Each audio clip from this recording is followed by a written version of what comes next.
এটা সুযোগ নেওয়া হবে শাওকি। মেয়েটির হায়া লজ্জা আছে। সে অসুস্থ হলেও জ্ঞানে থাকলেও নিশ্চয়ই তোকে পারমিশন দিত না। এত বেশি বুঝতে যাস না তুই। সাউকি বেশি না বুঝলেও সময় গড়াতে দেখলো মূর্ছনার জ্ঞান ফেরার নাম নেই। মনে হচ্ছে দাঁত খিচিয়ে আছে। সাউকি নিজের সংকোচ নিজের ভিতরে রেখে চোখ মুখ খিচিয়ে নিয়ে হাত বাড়ালো। সুন্দর শরীরটা দুহাতে আগলাতে তার ঘাম ছুটে যাচ্ছে। বিড়বিড় করে বলছে, সরি বাট নট সরি। খুব কাছে কোনো বাড়ি নেই। গলবুনিয়া ব্রিজ পেরিয়ে ব্রিজের গা ঘেঁষা একটা গাব বাগান আছে, তারপর একটা উঠান। এক ভদ্রমহিলা তাল গাছের করাত দিয়ে উঠান ছেঁচে গোলা বানাচ্ছিল। হাতে তার স্মার্টফোনও রয়েছে। একই সাথে প্রবাসী স্বামীর সাথে প্রেমালাপে ব্যস্ত। হঠাৎ পায়ের শব্দ পেয়ে ঘুরতে সাউকিকে দেখে আটকে উঠলেন ভদ্রমহিলা। সাউকি কাচুমাচু হয়ে বিব্রত গলায় বলল, আন্টি একটু হেল্প। আমার স্ত্রী হঠাৎ অসুস্থ হয়ে পড়েছে। আমরা এখানে ঘুরতে এসেছিলাম। মিথ্যেটা বলতে গিয়ে সাউকি দুইবার ঢোক গিলল। গুলবুনিয়া প্রেমী যুগলদের ঘোরার জায়গা। এখানে ভাই বোন পরিচয় দিলে কেউ বিশ্বাস করতই না, তাই মিথ্যে বলতে হলো। অগত্যা ভদ্রমহিলা ফোন কেটে হতভম্ব হয়ে কিছুক্ষণ চেয়ে রইলেন। পরপর হাত ধুয়ে সন্দেহী চোখে তাকিয়ে বললেন, সত্যিই স্বামী স্ত্রী? কি প্রমাণ? দেখো, মিথ্যা বলবে না খবরদার। এরম করে বহুত অজাত আমাকে বোকা বানিয়ে আমার ঘরটাকে আবাসিক হোটেল বানিয়েছে। আমি স্বামীর কাছে গালি খেয়েছি প্রচুর। ভালোই ভালোই বলো, সত্যি বলছো তো? প্রমাণ কি? সাউকি ভদ্রমহিলাকে খুব ভয় পাচ্ছে। আশেপাশে তাকে পরিবেশ পর্যবেক্ষণ করে চোখ বুজে আবারও বলে দিল, জি সত্যি বলছি। ও আসলে প্রেগনেন্ট আন্টি, তাই তো হঠাৎ অসুস্থ হলো। এখন একটু হেল্প করুন। বেচারি আমাকে বার্থডে ট্রিট দেবে, তাই পিকনিক করাতে এনেছিল নদীর পাড়ে। হঠাৎ বমি করে জ্ঞান হারালো। ভদ্রমহিলা ভীষণ সরল গোছের বিশ্বাস করে ফেলল। নিজেও নিঃসন্তান, তাই আবেগী হয়ে বলল, আহারে, এসো এসো। গর্ভবতী এই সময় কেউ নদীর পাড়ে আসে? রাইনের নজর পড়লে জানো না? তারপর খেয়াল ভালো না। এসো, বারান্দা শুয়ে দাও, আমি জমজমের পানি নিয়ে আসি। তুমি আয়াতুল কুরসি পড়ে ওর মুখে ফু দাও। সাউকি ভদ্রমহিলার নির্দেশনা মতো বারান্দার একটা চৌকিতে মূর্ছনাকে শোয়ালো। পাটাতন শক্ত, শুধু একটা পাতলা ক্যাথা। মূর্ছনার মাথার পেছনে চুলের ক্লাচারটার জন্য ওর মাথা কাত হয়ে পড়ছিল বারবার। সাউকি ক্লাচারটা টেনে খুলে কোথায় রাখবে বুঝতে না পেরে নিজের শার্টের বুকের কাছের বোতামের জায়গাটাতে আটকে রাখলো। তখন বেশ কয়েক পলক দেখলো মূর্ছনার এলো চুলের মুখটা। ভদ্রমহিলা ঘরের ভেতর ঢুকতে ঢুকতে বললেন, গলা থেকে ওড়না সরাও, ফাঁস লেগে গেল, সে খেয়াল আছে? সাউকি শক্ত হয়ে বসে রইল। জমজমের পানি এনে মহিলা মূর্ছনার চোখে মুখে পানি ছিটিয়ে দিতে দিতে বলল, কি হলো? ওড়না সরাও। না থাক। আরে ফাঁস লাগবে তো, আজব। আপনি সরান। বলতে বলতে সাউকি নজর সরায়। মহিলা মূর্ছনার ওড়না গলা থেকে সরালেও বুকের উপর রাখে রাখে মাথায়। সাউকিকে বলে, নাও, আয়াতুল কুরসি বলে ফু দাও বারবার, ক্ষান থাকলে কেটে যাবে। আমি সরিষার তেল আর রসুন গরম করে আনছি, এটা দিয়ে হাত পা মেজে দিলে খিঁচ ছাড়ে। ভদ্রমহিলা গুরু গলায় আদেশ দিতে সাউকি নড়ল। বেশি গাইগুই করলে ভদ্রমহিলা সন্দেহ করবে, তাই মূর্ছনার দিকে ঝুঁকে পড়তে লাগলো আয়াতুল কুরসি, আর মুখ সেটাতে লাগলো জমজমের পানি। ওর অবশ্য জিনভূতে কিছুটা বিশ্বাস আছে। মহিলার কথা মোটেও অবান্তর নয়। নয়তো হঠাৎ সুস্থ সবল মেয়েটা ধপ করে মিউট হয়ে যাবে কেন?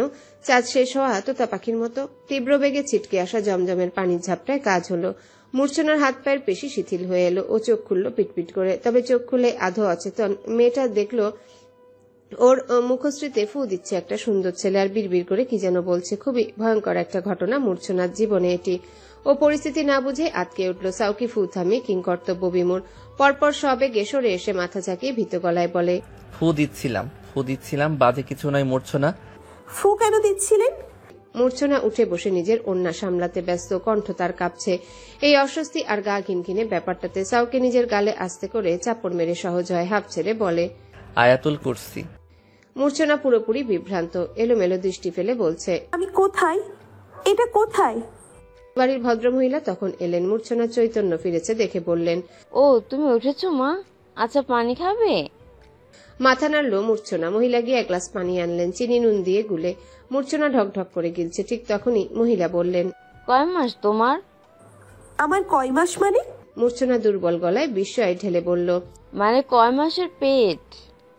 মূর্ছনা চূড়ান্ত রকমের অবাক হয়ে ঘুরল সাউকির দিকে। সাউকির চোখে মুখে ভয়, লজ্জিত হয়ে ইশারায় বোঝাতে চাইছে মূর্ছনাকে বিষয়টা।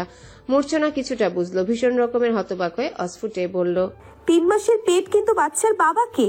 ভদ্রমহিলা তাজ্জব হয়ে তাকিয়ে আছে। সাউকি তখন তড়াক করে লাফিয়ে উঠে দাঁড়ালো। এই মেয়ে এখন তাকে ফাঁসিয়ে ছাড়বে। ধরা পড়ার ভয়ে গিয়ে চট করে মূর্ছনার 2 গাল আগলে ধরে বলে, এই জান, আমি তোমার স্বামী শাওকি, চিনতে পারছো না জান? মূর্ছনা জমে যাচ্ছে বরফের ন্যায়। ও লোকটার প্রতি অনুভূতি হারিয়েছে কিছু সময়ের জন্য। যান্ত্রিক গলায় বলল, চিনতে পেরেছি। তুমি প্লিজ আমাকে এখান থেকে বের করবে? আমার খুব রাগ হচ্ছে। তার আগে গাল থেকে হাতটা সরাও প্লিজ। সাউকি আড়ষ্ট কদমে মূর্ছনার পেছনে পেছনে হাঁটছে। মূর্ছনার দুর্বল কদম এগোচ্ছে কম। দীর্ঘ সময় নীরবতায় কাটে। হঠাৎ সাউকি খুব সাহস করে বলে, মূর্ছনা, ওটা পরিস্থিতির জন্য করেছি আমি, বুঝবেন আশা করি। তো আমি আপনাকে কথা শুনিয়েছি এজন্য? না, আপনি রেগে আছেন। মূর্ছনা থামলো। ঘুরে সাউকির বিব্রত মুখটা দেখে জড়ানো গলায় বলে, আমি রেগে আছি এই শহরটার ওপর। বরগুনা খুবই নোংরা একটা শহর। ব্যবস্থাপনা চরম মাত্রায় বিপর্যস্ত এবং মানুষের জন্য অনিরাপদ। আর এখানের মানুষগুলো একদম যেমন বনের তেমন গন্ধগোকুল। সাউকি বড্ড মাইন্ড খেলো। হঠাৎ বলল, মানুষ বলতে? বরগুনার পুরুষ লোক। এ যাবৎকাল তাই দেখলাম। আর নদীর পাড়ের ওরা আমাকে ইনডিরেক্টলি রেপ করার কথাটা বড্ড আয়েশ করে বলছিল তখন। কি চমৎকার! অথচ আমি কাঁদলাম শুধু, পারলাম না বিচি বরাবর একটা লাথি মারতে। হতাশা মূর্ছনাকে গ্রাস করেছে পা মাথা। ওর কণ্ঠে তা প্রকাশিত। ও আরো দুর্বল হয়ে পড়তে চাইছে। সাউকি গাঢ় সুন্দর চোখ দুটো ফ্যালফ্যাল করে চেয়ে গিলছে মেয়েটাকে। বলল হঠাৎ, আমি ছিলাম তো। একটা আঙ্গুল লাগাতে হলে লাশ হতে হতো আমার হাতে। এত সস্তা নাকি? আমার ঘরে বোন আছে, ভাবি আছে, মা আছে। সহজ পুরুষের সহজ কথা। মূর্ছনা ঘুরে আবারও হাঁটতে লাগলো। সাউকি এবার মূর্ছনার পাশাপাশি দাঁড়িয়ে বলল, বরগুনার সব পুরুষ কি যেমন বনের তেমন গন্ধগোকুল? আপনি সবার পাদের গন্ধ নিয়েছেন। এমন একটা জাজমেন্টাল কথা বলে দিতে পারলেন। আমি আপনাদের সিলেট গিয়েছিলাম, ওখানকার ছেলেগুলাও কম খারাপ নয়। ওদের পাদেও গন্ধ, ওরাও গন্ধগোকুল। মূর্ছনা আর পারল না। 3.5 ঘন্টার গ্লানি কর্পূরের মতো উবে গিয়েছে ওর ঝরঝরে হাসির মূর্ছনায়। ও পেট চেপে কিছুক্ষণ হাসলো। তারপর হঠাৎ গম্ভীর হয়ে অবাকে সুরে বলে, এই, আপনি জানলেন কিভাবে আমার বাড়ি সিলেট? সাউকি একটু থতমত খেয়ে বলল, যারা ভাবি কথায় কথায় বলেছে। কখন?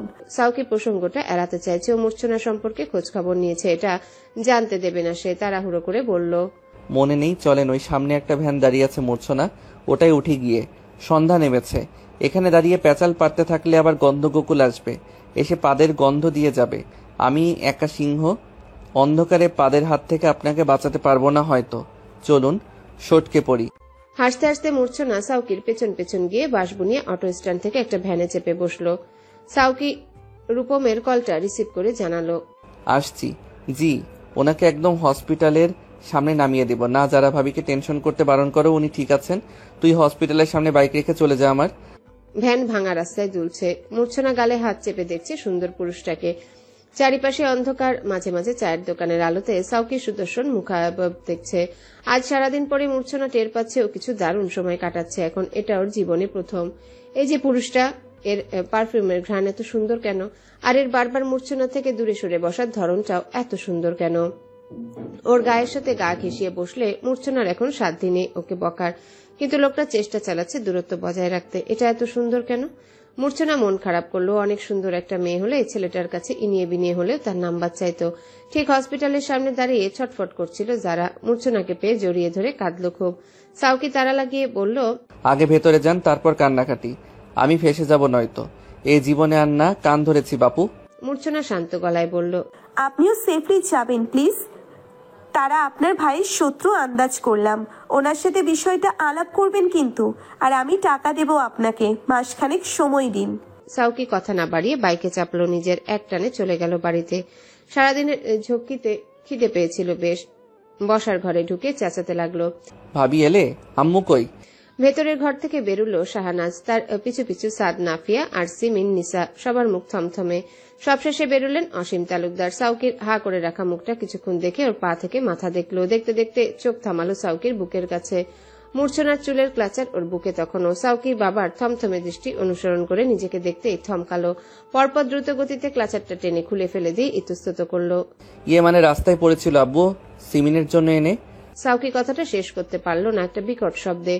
অসীমের 5 আঙ্গুল ও শক্ত গালে কোনো প্রভাব না ফেললেও ভীষণ মর্মাহত। সাদ এসে বাবাকে না সরিয়ে নিলেও আরেকটা চড় খেত। সাউকি গালে হাত চাপলো, অস্ফুটে বলল, করেছি কি? নাফিয়া কাকে রেখে কাকে বোঝাবে বুঝতে পারছে না। ঠান্ডা গলায় জবাব দিল, যুবলীগের সাংগঠনিক সম্পাদক আব্বাকে একটা ভিডিও দিয়েছে। আশা করি বলতে হবে না কিসের ভিডিও। তুই সহজ করে ব্যাখ্যা দিয়ে ঘরে যা, আব্বাকে আমরা সামলে নেব। কি সামলাবি আমাকে? আমি ঘাসে মুখ দিয়ে চলি, যা বোঝাবি তাই বুঝবো? সে আমার কি কপাল, জুতা মারি আমার কপালে। অসীম চেঁচিয়ে উঠল নাফিয়ার উপরও, গলা ফাটিয়ে চেঁচালো। নাফিয়া শাহানাজ এসে বোঝাতে লাগলো তাকে। সাদ বাবাকে টেনে জোর করে বসানোর চেষ্টা করে বলল, আবু ওরা আমার শত্রু, আমার সাথে শত্রুতা করতে এসব করতে পারে, তাই না? তোমার সাথে শত্রুতা করে একটা আস্ত মেয়ে নিয়ে গোলবনিয়ার ঝোপে বসিয়ে দেবে তোমার ভাইয়ের পাশে, আর তোমার দুধু ভাতু ভাই কিচ্ছুই জানে না, এমনটা বলতে চাইছো? সাউকি গালে হাত চেপে তাকিয়েই আছে। নিসা এক গ্লাস পানি নিয়ে এসে খুব ভয়ে ভয়ে শ্বশুরকে দিয়ে খুব ভয়ে ভয়ে বলল, বাবা বেয়াদবি নেবেন না, আমার ক্লাসের অর্পার সাথে এমনটা হয়েছে। গ্রামবাসী বড্ড উগ্র, ওরা দোষী বানাতে খুব বাজে বাজে বাজে প্রমাণ খাড়া করেছিল।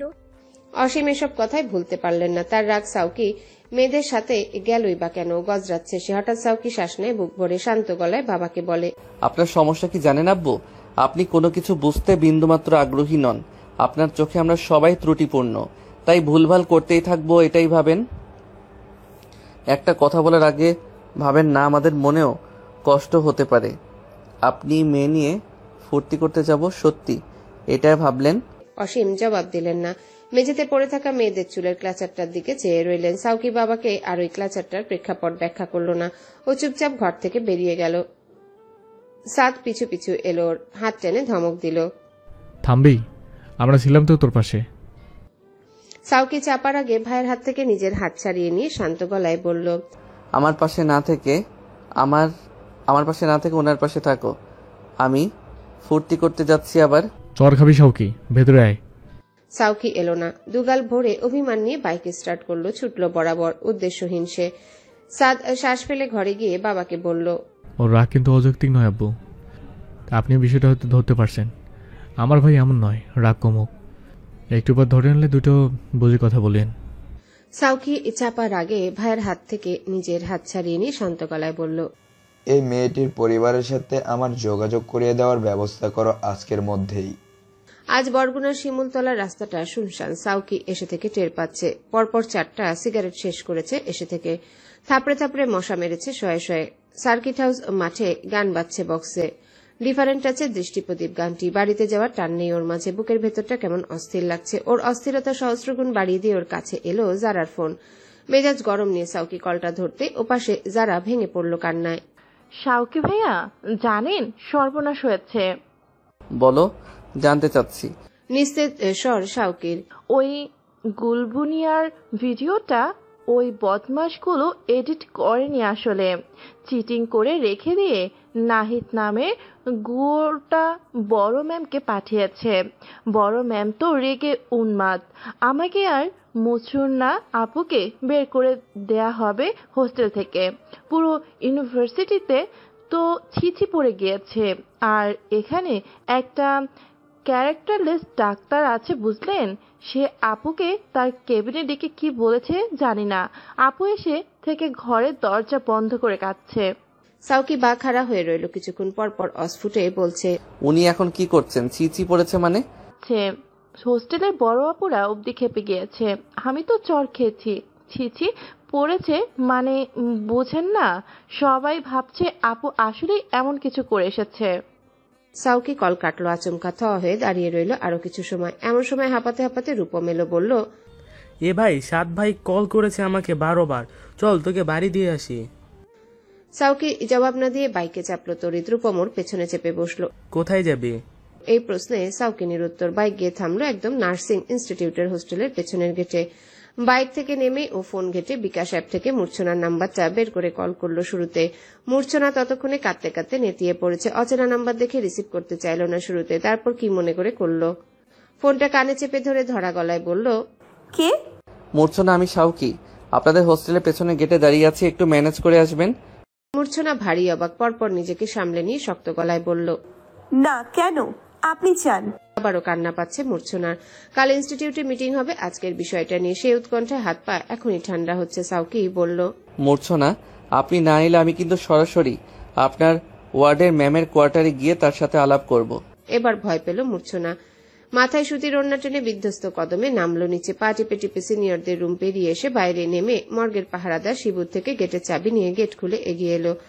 বড় বড় মায়াবী চোখ দুটোতে এক রাজ্যের বিস্ময়ে চেপেছে। সাউকি ওই চোখ দুটো দেখলো কিছু পল। মূর্ছনা বলল, কি?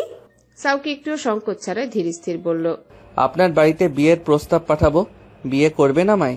মূর্ছনা ফ্যালফ্যাল করে তাকিয়ে আছে। ওর কাছে মনে হচ্ছে ওর স্বপ্নের ঘরে। নিজেকে নিশ্চিত করতে একটা চিমটিও কাটলো। পরপর বাস্তবতা উপলব্ধি হতে অস্ফুটে বলল, কেন? সাউকি শ্বাস ফেলে বলল, আমার কারণে আপনার বদনাম হয়েছে, গুরুতর অপবাদ দিচ্ছে সবাই। এখন এই নোংরা ব্যাপারটা বিয়ের মাধ্যমে চাপা পড়বে। এই পরিস্থিতিতে এমন ধরনের ফাজলামি নিতে পারছে না মূর্ছনা। লোকটা হয় অবুঝ, নয়তো মস্করা করতে এসেছে। ওর আসলে রাগ হচ্ছে এসব শুনে। বলে, আমি কেন হঠাৎ আপনাকে বিয়ে করব? ওহ প্লিজ, আমাকে এত অবলা তুলু তুলু ভাববেন না। আমি এখন কাঁদছি হল ছাড়ার দুঃখে। ওসব বদনামে আমি মাথা ঘামাই না, ওসব নিয়ে কাঁদছি না। আমি ঘামাই? মূর্ছনার কথাটা শেষ না হতে সাউকি এক প্রকার তেড়ে 2 কদম সামনে গিয়ে তেজি গলায় বলল, মানে? একটা মেয়ে আমার সাথে নাম জড়িয়ে চূড়ান্ত বদনাম হবে, আর আমি পিঠ বাঁচিয়ে নেব। মূর্ছনা ফ্যাকাশে মুখটা নিয়ে হাঁ করে আছে। কিছুক্ষণ সময় দিল নিজেকে, তারপর তেড়ে এসে দাঁতে দাঁত চেপে বলল, এই এই এই বারবার আমার বদনাম কেন বলছেন? বদনাম তো আপনারও হয়েছে। সব প্লিজ আমার মাথায় চাপাবেন না। বদনাম আমার হলে বদনাম আপনারও হয়েছে, 50-50। সাউকি বলল, ওকে, আপনার 50% বদনাম, তো সেই 50% বদনামই আমি বিয়ে করে কমাতে চাচ্ছি। মূর্ছনা এলোমেলো দৃষ্টি ফেলে বলে, এত সহজ? এভাবে বিয়ে হয়? চেনা নাই, জানা নেই, ভালোবাসা নেই, হয় এভাবে বিয়ে? সাউকি একটু অবাক হয়ে বলল, তো বিয়ের পরে তো ভালোবাসা এসেই যায়, এটা নিয়ে তো ভাবার কি আছে? মূর্ছনা বিরক্ত চোখে বোকা বোকা পুরুষটিকে দেখতে লাগলো। হঠাৎ বলে, আপনি কি গাঁজা খেয়েছেন? দেখে মনে হচ্ছে না। সেন্স ফিরে কথা বলুন না, আপনার কথাই বলতে হবে না, আপনি বরং চান। বলেই মূর্ছনা ঘুরতে চাইল। সাউকি সহজ ভঙ্গিতে আবারও বলল, বিয়ে করবেন না? বেচারি হয়ে ফেসে বিয়ে বসার মতো অপকর্ম আমি করিনি। আমি এটা ডিজার্ভ করি না। কণ্ঠে তেজ নিয়ে বলেই মূর্ছনা হন্তদন্ত ভেতরে গেল। রূপম এতক্ষণ হাঁ করে ওদের দুজনের কথোপকথন শুনছিল। হঠাৎ এসে সাউকির পাশে দাঁড়িয়ে হতভম্ব গলায় বলল, অন্য সব প্রসঙ্গ বাদ, তবে আমি আশ্চর্য হচ্ছি ভাই, মেয়েটা তোকে রিজেক্ট করলো? মানে মূর্ছনা তোকে রিজেক্ট করলো? মানে আসলে এটা সত্যি? আমি ঠিক দেখছি তো? সাউকি চুপচাপ দাঁড়িয়ে রইল, চোখ মুখ শক্ত করে। রূপমের কথা জবাব দিল না। মূর্ছনা গিয়ে ঘরে ঢুকে দরজা লাগালো। আবার পরপর আয়নায় দাঁড়িয়ে নিজের কালো গাল দুটো দেখতে লাগলো ছুঁয়ে ছুঁয়ে। কিছুক্ষণ পর আবার এসে বারান্দার দরজা দিয়ে তাকালো উকি মেরে। সোডিয়ামের আলোতে চোখ পড়ল সাউকির চোখে। সাউকির মুখভঙ্গি ভীষণ শান্ত। দুজনকে চুপচাপ দেখে চলেছিল। সার্কিট হাউসে একটা গান বাজছিল তখন। শ্রাবণের মেঘগুলো জড়ো হলো আকাশে। সাউকির মুখায়াবব নিরুত্তাপ, দৃষ্টি মেঝের দিকে। ছেলে ফিরেছে রাত 1:30 নাগাদ। সাদ গিয়ে সার্কিট হাউস থেকে ধরে এনেছে। অসীম আর শাহনাজ রাত 1:30 নাগাদ ছেলের অপেক্ষায় বাড়ির সামনের বারান্দায় বসেছিলেন। বাকিরা ঘুমাচ্ছিল তখন। সাউকি ফিরতেই অসীম ওর মুখটা এক পলক দেখে নিজের ঘরে গিয়ে শুয়ে পড়েছেন। বুকটা জ্বলছিল খুব অভিমানী ছেলের প্রস্থানে। এখন একটু স্বস্তি মিলেছে। ফোন হাতড়ে হাতড়ে অসীম কিছু একটা মনে করার চেষ্টা করলেন এইবার। তার কাছে মুমতাহিনার কল এসেছিল হঠাৎ। রাত তখন 11টা। সাউকিকে খুঁজতে নেমেছিল সাদ। এমন সময় অসীম দুশ্চিন্তা ভরা মনে কলটা ধরতেই মুমতাহিনা নাফিয়ার সম্পর্কে জানতে চাইল। নাফিয়া মেয়ে হিসেবে কেমন, ইত্যাদি ইত্যাদি। অসীম ভেবে পাচ্ছে না নাফিয়ার ব্যাপারে মুমতাহিনা খোঁজ নিচ্ছে কেন। সে কি সানভীরের অফিসিয়াল দায়িত্ব সামলাচ্ছে এখন? তখন বড্ড তাড়াহুড়োতে কল কেটেছিলেন অসীম। বিষয়টা পরে জেনে নিতে হবে মুমতাহিনার থেকে। এখন জটিল ঘুম পাচ্ছে তার। সাউকি মাথা নিচু করে দাঁড়িয়ে আছে। ওর মস্তিষ্কে প্রবাহমান বিস্ময়ের ঘোরটা কাটেনি। মেয়েটার কথাগুলো ওকে ওভাবে প্রবাহিত না করলেও রূপমের কথাগুলো করেছে। ভাই ও তোকে রিজেক্ট করেছে, এটা আমার বিশ্বাস হয় না। তোর মতো একটা সুন্দর ছেলে বিনয়কে রিজেক্ট করেছে কোনো রূপ যুক্তি না দেখিয়ে। ওদিকে শুনছি ইনস্টিটিউটে তার হাল বেহাল, মেয়েটার গাইড আছে। খুব স্বাভাবিক সাউকির অবচেতন মনের কোথাও গেড়ে থাকা পুরুষালী দাম্ভিকতা আঘাত পেয়েছে তাতে। এই প্রস্তাবে রাজি না হয় অবাক হয়নি সাউকিও হয়েছিল মেয়েটার বাচন ভঙ্গি দেখে। 1 ন্যানো সেকেন্ড সময় নেয়নি সাউকিকে না বলতে। সাদ দরজা বন্ধ করেই হাই তুলে ঘরের দিকে পা বাড়াতে বাড়াতে বলে, এখন গিয়ে সোজা ঘুমাবি, আমি ক্লান্ত, রাত দুপুরে আবার ছোটাছুটি করতে পারবো না। সাউকি ঘরে না গিয়ে মাকে দেখে। শাহনাজ এগিয়ে এসে ছেলের মাথায় হাত বোলায়। ভাত বাড়বো বাবা, তোকে কেউ ভুল বুঝেনি, তোর আব্বুও না। একটু যা রাগ, এভাবে গেলি কেন? আর ওই মেয়ের সাথে কিভাবে বসলি ওখানে? এত নির্বোধ কেউ হয়? আচ্ছা, আজ কুমড়া ফুলের বড়া আর ইলিশের ডিম রেঁধেছি, ভাত বাড়ি। চুপ করে আছে। দীর্ঘক্ষণ চুপ থেকে মাকে বলে, আচ্ছা আম্মু, আমি ঠিক কেমন দেখতে? শাহনাজ অবাকে সুর টেনে বলে, ঠিক রাজপুত্রের মতো। কেন? পাত্র হিসেবে কেমন দেখতে? আমার চেহারা ছাড়াও আমার ব্যাকগ্রাউন্ড বিচার করে বলবে, ট্রু বলবে। আমি কসমেটিক্সের দোকানে কর্মচারী খাটি, এই ব্যাপারটা বাদ দিয়ে আমি কেমন পাত্র হিসেবে? শাহনাজ ভাবলো ছেলের মাথা গেছে। ছোট ছোট শ্বাস ফেলে বলতে লাগলো, তুই তোর বাপের দোকানে কর্মচারী খাটিস, এটা মোটেই ছোট কিছু নয়। তুই সুন্দর, স্মার্ট এবং খুব ভালো সম্পদশালী হবি ভবিষ্যতে। সেই হিসাবে তথাকথিত চাহিদার ভিত্তিতে তুই পাত্র হিসেবে খারাপ না, মানে তোকে না করা যায় না এক কথায়, বরং পাত্রীপক্ষের চাহিদা মোতাবেক তুই উপযুক্ত। এসব কথা কেন বাবা এখন? কেউ কিছু বলেছে? সাউকি সে কথার জবাব না দিয়ে বলে, আমি যদি কাউকে বিয়ের প্রস্তাব দেই, ধরো কোনো এভারেজ স্ট্যান্ডার্ডের মেয়েকে, সে কি আমাকে এক কথায় রিজেক্ট করতে পারে? অবশ্যই পারে, যদি তার মনের মানুষ থাকে। ধরো তার মনের মানুষ নেই, তবে কি পারে? শাহনাজ হা করে রইল, জবাব দিল না। সাউকির মুখটা মলিন হলো। মাকে আর কিছু জিজ্ঞাসা করলো না, চুপচাপ চলে গেল নিজের ঘরে। পূর্ব আকাশে সূর্যের লাল আভা ধীরে ধীরে ছড়িয়ে পড়ছে, সোনালী আলো স্পর্শ করছে সবুজ পাতাকে। হালকা শিশিরের বিন্দুগুলো ঘাসের ডগায় মুক্তোর মতো ঝলমল করছে, এক অপূর্ব জাগরণ। ঠিক নাফিয়ার জীবনের মতো। দুদিন কেটেছে, হাতে জয়নিং লেটারটা নিয়ে জানালা ঘেঁষে দাঁড়িয়ে আছে ও। কাল সারা রাত দেখেছে, আজ সারা দেখছে। মুখ থেকে প্রশান্তির অস্ফুট ঝিলিক সরছে না, বুকটা অবর্ণনীয় সুখে আন্দোলিত। নিসা দরজা থেকে উকি মারে, ভাবি বাবা ডাকছে, এসো। বাচ্চাদের মতো হাতের কাগজটা লুকিয়ে ফেলতে চাইলেও পরপর মাথায় ঘোমটা টেনে গিয়ে দাঁড়ালো অসীমের সামনে। অসীম চা রেখে দাঁড়িয়ে আছেন। নাফিয়ার সংকুচিত মুখটা দেখে বললেন, সাদ কেন যাবে না তোর সাথে, অথবা সাউকি যাক? আব্বা, এসব ঠিক না, আমাকে বাইরে যেতেই তো হতো একদিন। আর তাছাড়া আমি ঢাকার রাস্তা চষে খাওয়া মেয়ে, সেটা আপনি ভুলে গিয়েছেন? বরিশাল খুবই গোছানো একটা শহর, আমার বিশেষ অসুবিধা হবে না।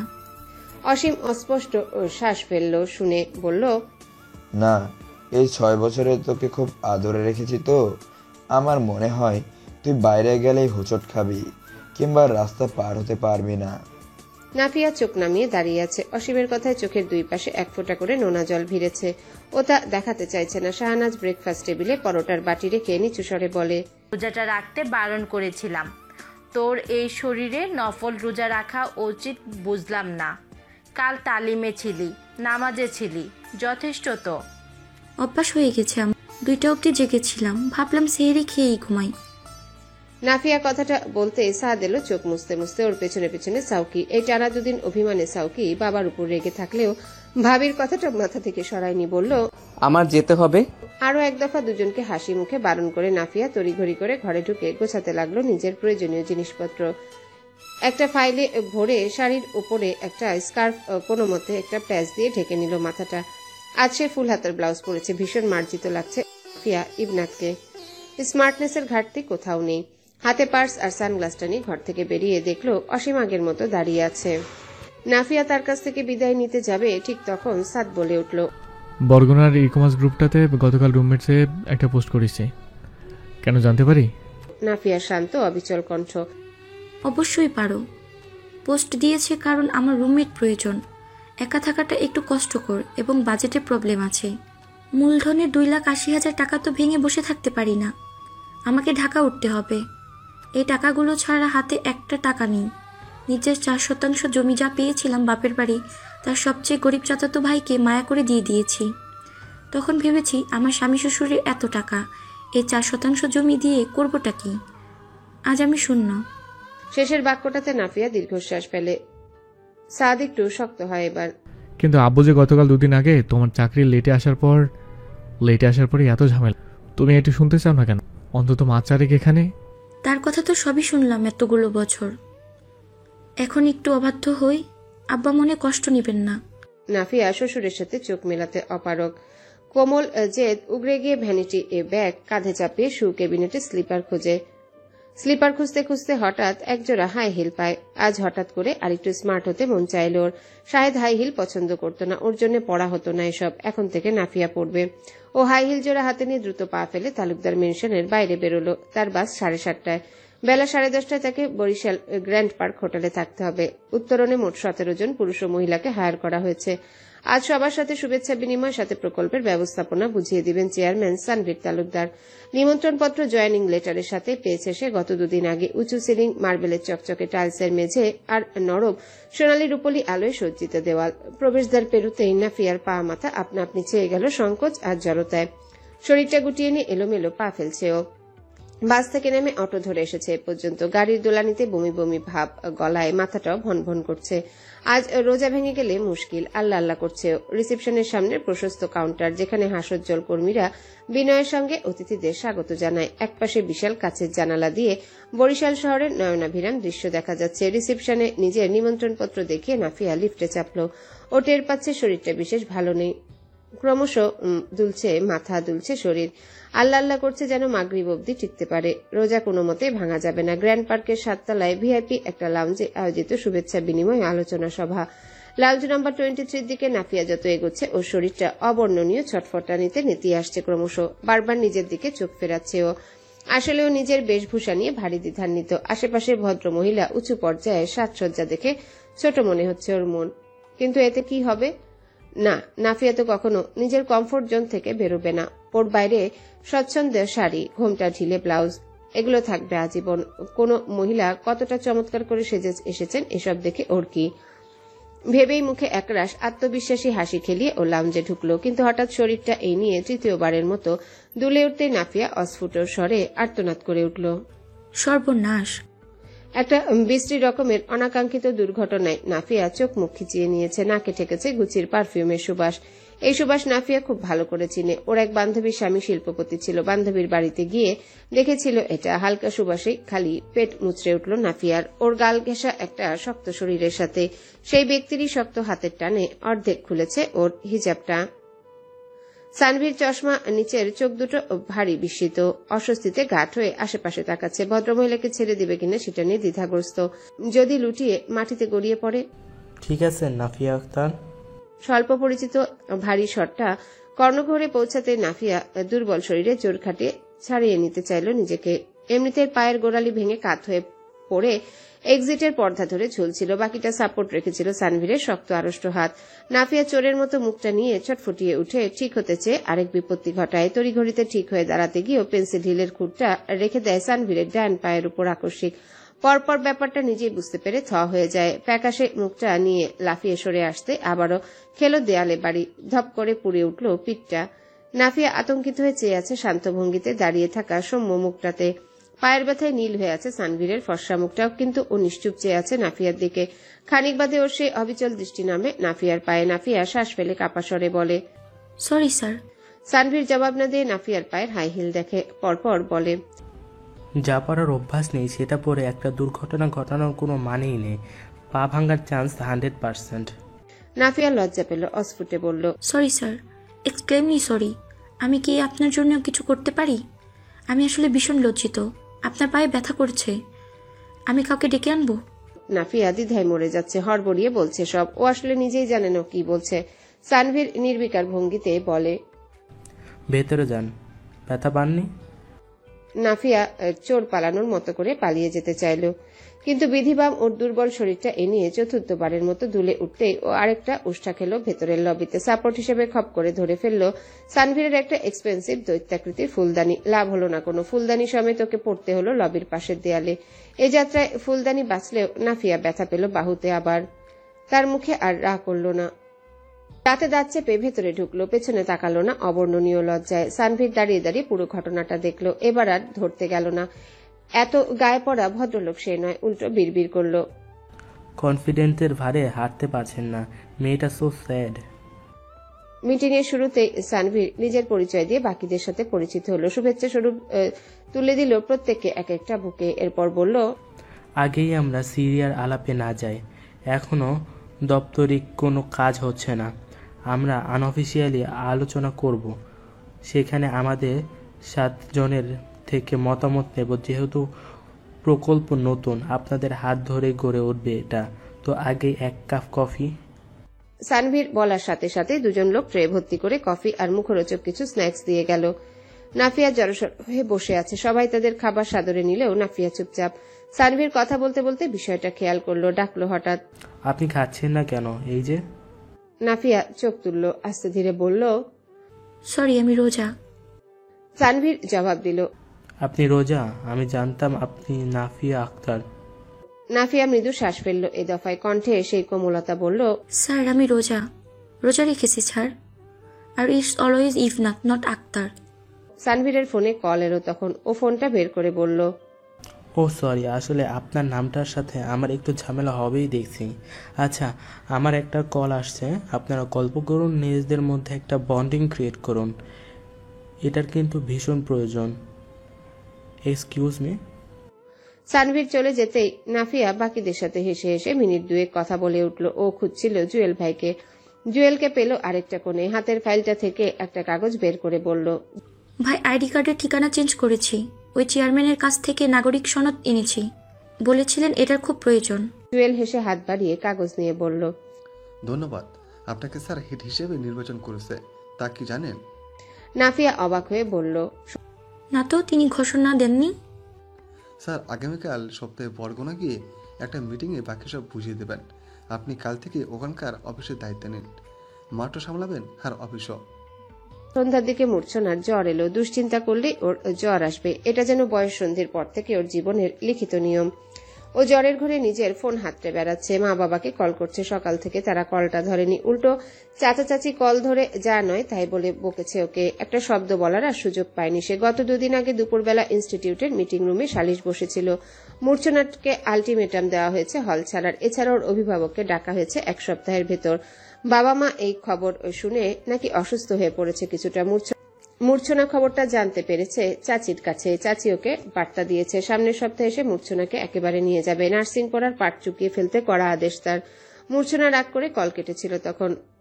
নার্সিং পড়ার পাঠ চোকানো হলে মূর্ছনার সাথে কি হবে মূর্ছনা তা খুব ভালো করেই জানে।